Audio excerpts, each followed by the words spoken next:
at BNC. 12 noon doesn't mean break.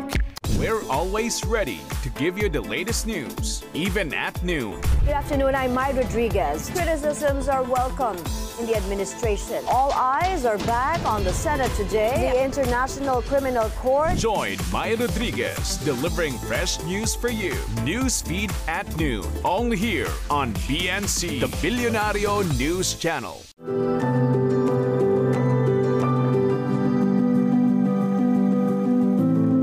Up next on Billionario News Channel.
These are insinuations that you are merely carrying, coming from those who want to politicize that particular instance.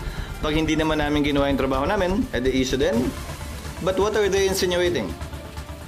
Tapos sir, follow-up I'm asking, what are you insinuating? What are they insinuating na nagpunta ron?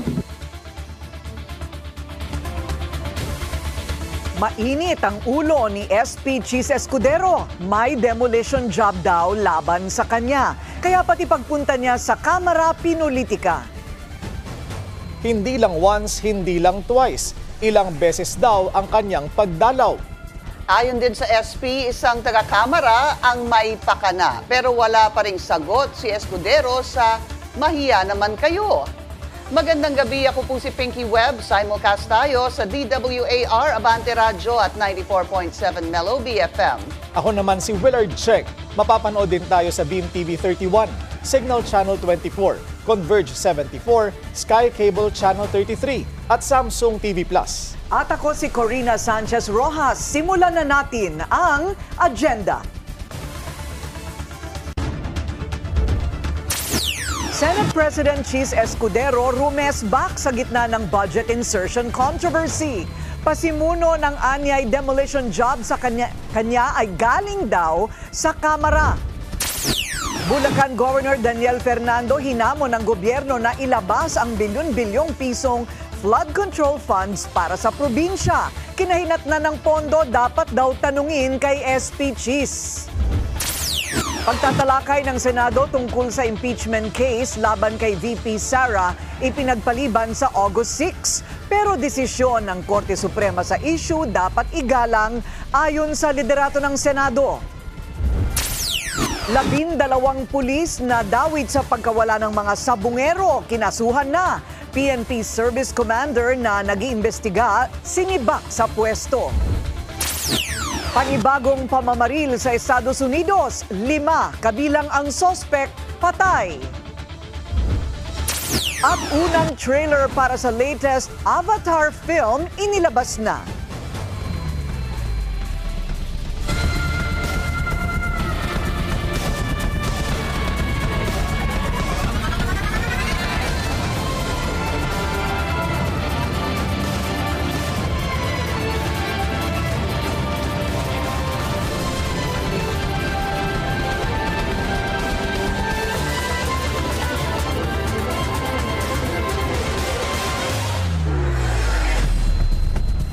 Tila hindi nahiya at palaban na sinagot ni SP Chis Escudero ang issue tungkol sa insertions niya umano sa 2025 budget. Kumbinsido ang Senate President na isa lang itong demolition job. Yan ang agenda report ni Dexter Ganibe ng Abante Radyo live mula sa Senado. So, Dexter, sino ang tinuturo ni SP Cheese na nasa likod daw nitong sinasabi niyang demolition job?